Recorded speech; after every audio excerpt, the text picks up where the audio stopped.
The path that you're supposed to take is usually opposite of what you think. What I mean is, most of the time, most people, almost everybody,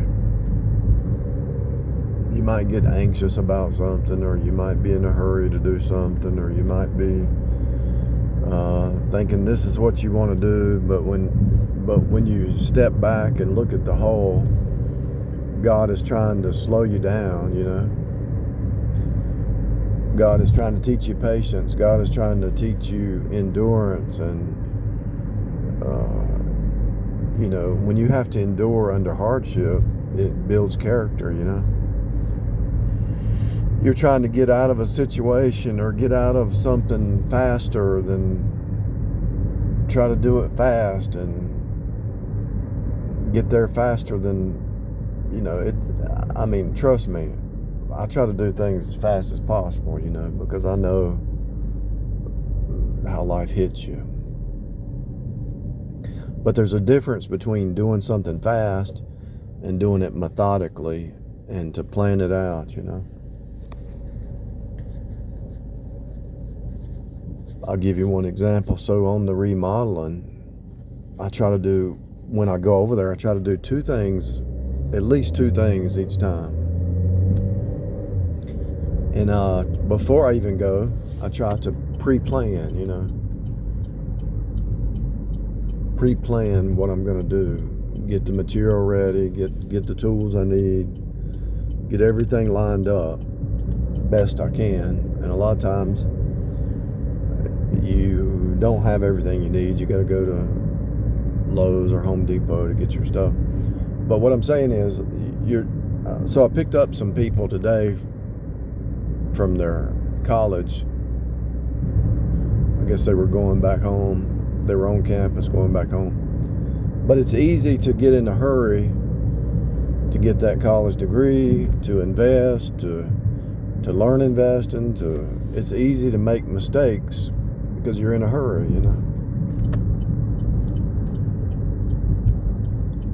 And that's true with driving. That's true with choosing a career, taking a job. If you quit a job, so a lot of times you quit a job too fast, and it was a mistake,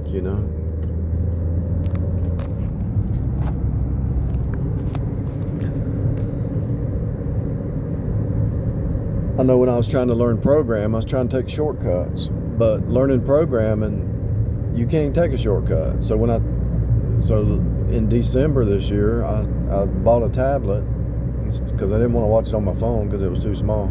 I went and spent $300 on a tablet, and I watched the Harvard University Python. I started at the beginning, and a lot of that stuff I already knew, but I had to start from the beginning and go all the way from the beginning, all the way through every course. And then I did it twice. I went through it, and I went through it twice. I may have skipped a few things the second time, but I went through it twice. Because my whole life I wanted to learn programming, but I really didn't take the time. And I said, okay, December, January, February, March. For 3 months, I watched those classes every day. CS50 Python. And a lot of the questions I had were answered because I would say, I understand, but I don't understand. It's like, it makes sense, but it don't make sense. So why would you do this? Or why would you go that route? Or why do you have to put a question mark or a dash or whatever it is? But when you take your time and go through the whole process, you learn more, You get your foundation right, And so maybe that's what I'm saying. You've got to get your foundation right before you can move to the next level, whatever it is. Let's say you're going to build something. You got to get your tools. If you're going to build a shed, you got to get the foundation right. Get the tools, get the wood. You got to get all the supplies you need before you start to build. That's the kind of way life is, and that's kind of the way it is. Everything that you do, you know. I talk about the corporations in a negative slant most of the time, but at the same time, it's kind of like a stability thing. Yeah, they do some crazy stuff, but at the same time, it creates stability for people. People want that stability. You need that stability to grow. You need a routine. You need something stable.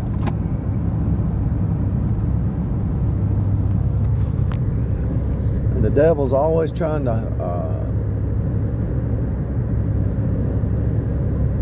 hijack your stability, you know. He's always trying to hijack that stability, to capsize your ship. So anybody in your world who's trying to capsize your ship, whether it's a business, whether it's a job, whether it's your home, whether it's they want you to go out and party and get drunk.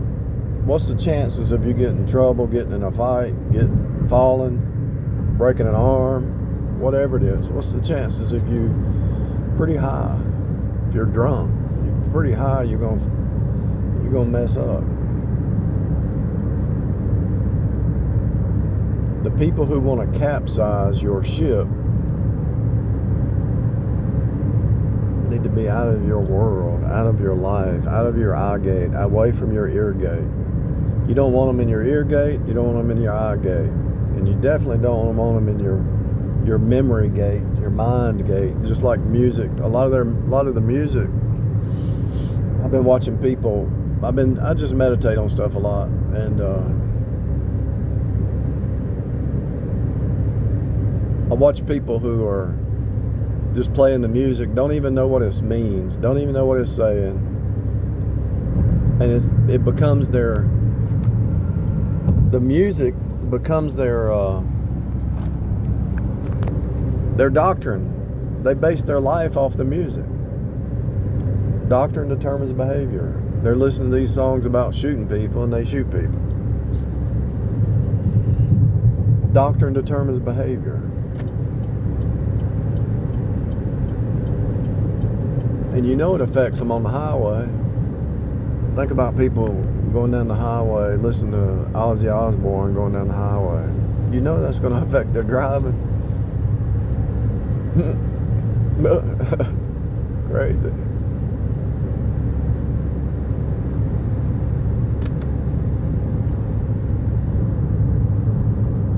Look at that guy with that trailer. I'm surprised that thing's not. I don't even know what's on the back of his trailer, but I'm surprised it's not. It's just moving back and forth like that.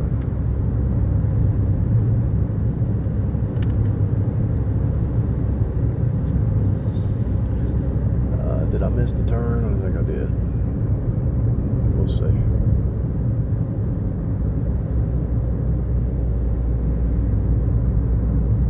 Let's see if I have an option.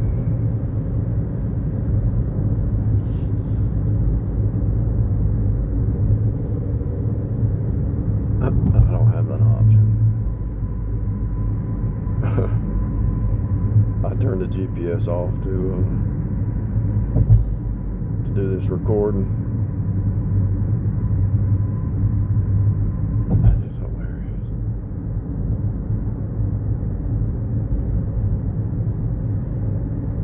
Don't have an option to turn left down here. Anyway,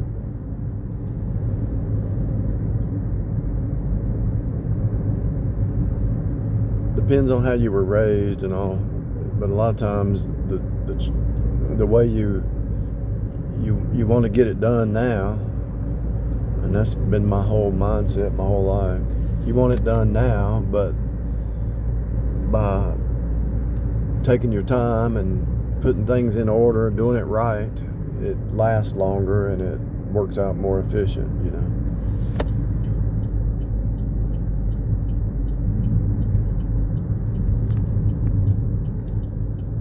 I gotta make a U-turn.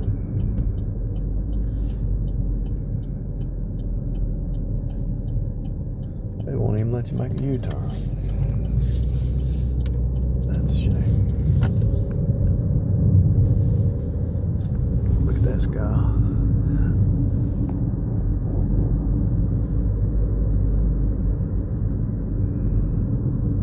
another world up there.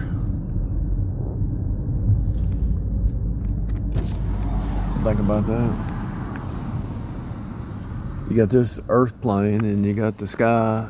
It's like another stuff going on above you that you don't even pay attention to. There's stuff going on right above you that we never pay attention to, you know.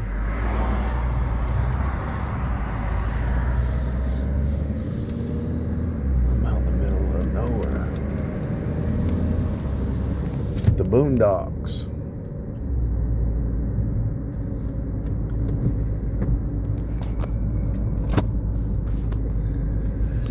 I'm trying to think of another example. You know, learning a subject, learning a topic. Like I was saying, if you want to learn programming, you got to start from the beginning. Even though you know some of the stuff, you've known it, you've studied it already. You know the math, you know the basics, but you still got to follow the curriculum. That's the way life is. It's when you go to college, they have a curriculum. But guess what? Life has a curriculum. And if you try to take a shortcut, it hurts you in the long run. You can't bypass the curriculum. How do I say it in a metaphorical way? In other words, God has a program, has a path, has a calling in your life, right? God has a calling. And you might have, I think a good example is Moses. When Moses knew God was calling him to rescue his people out of Egyptian bondage, he killed a man. So he went into the wilderness for 40 years. Because he was trying to do it in his own power, right? So God has a curriculum for your world, for your path in this world. And we try to do it in our own power, our own strength. We try to do it in our own understanding. And it knocks us back 20 years, 30 years. I'm not even joking. But that's exactly what I'm talking about. Moses, God had called Moses to let my people go, right? Let my people go. Let my people go. But when we try to do it in our own power, our own strength, we get knocked back 40 years. He lived till he was 120, and his natural force was not abated. In other words, at 120, he had the same strength he had when he was 18. And that's kind of my prayer. Lord, keep me strong till I die. That's my prayer. Lord, keep me strong till I die. Wisdom, health, strength, patience, meekness, all the fruits. I think the prayer for all the saints, because it's God's will anyway. The prayer for all the believers was, Lord, give me love, joy, peace, goodness, meekness, temperance, faith, hope. All the fruits of the Spirit, that should be your prayer. He's already given you all things in Christ. You already own it all. This is all yours. You're free in Christ. You're already free. The devil's defeated foe. So now, what's really the battle? The battle is against yourself. And when you tell some people, they say, well, I got to deal with this. Somebody's dealing with something, okay? And you just say, take up your cross. Most people don't want to hear that. I'm dealing with something, take up your cross. They don't want to hear that. It repels them. Take up your cross. Take up your cross. I'm dealing with this. Take up your cross. I'm going through this. Take up your cross. It's painful. Take up your cross. Suffer. Endure. Sacrifice. Wait. Pray. Trust. Do what you can do. But if you especially if you need to get away from a narcissist or get out of a bad situation, get out as fast as you can. But if you can't get out, pray to God. I promise you, He'll work. If you are serious and you say, Lord, I can't take anymore, please do something. Within 3 days, something's going to change. If you're married to one of them that's trying to kill you, pretty much, and you say, Lord, I can't take it anymore, please do something, they'll usually just leave. Within 3 days, they'll probably be gone. They'll leave the house, leave the city, leave the state. They'll be gone. You won't even hear from them again unless you go looking for them. And you better not go looking for them, because they'll come right back and cause more trouble. And it'll be worse the next time. It'll be so bad the next time that when you pray the next time, Lord, I can't do this again. I can't do it anymore. And 3 days later, they're gone and they don't come back because you've learned your lesson. But whatever it is, think about Moses. God, you have a calling in your life. You know your calling. But God is more worried about your internal. Yeah, He wants you to step into your calling, but the main thing is your internal. Is your internal right? Are you in tune on the inside? Are you ready on the inside? Are you able to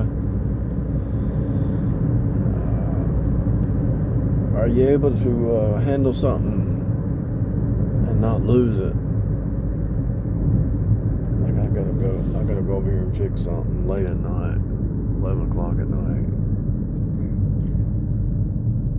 Do I want to do this late at night? No. Do I have to do it? Yeah. Nobody else is going to do it. Long story short, God has a plan. It's His time, and the whole purpose of this process is to step in your calling, but to do it in the fruit of the Spirit. Don't do it in the energy of the flesh. The fruit of the Spirit versus the energy of the flesh. There's some times where you got to run. You got to fight. There's a time for peace, a time for war, there's a season for everything. But for the most part, pretty much a mundane repeat. You can make it exciting. You can start doing whatever you're doing, treat it like artwork or something.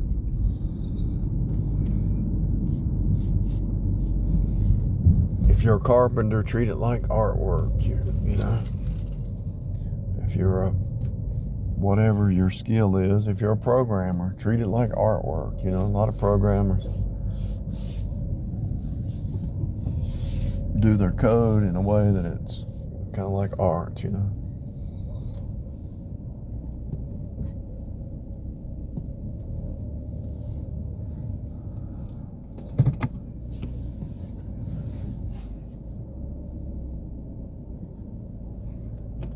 It's all about patience.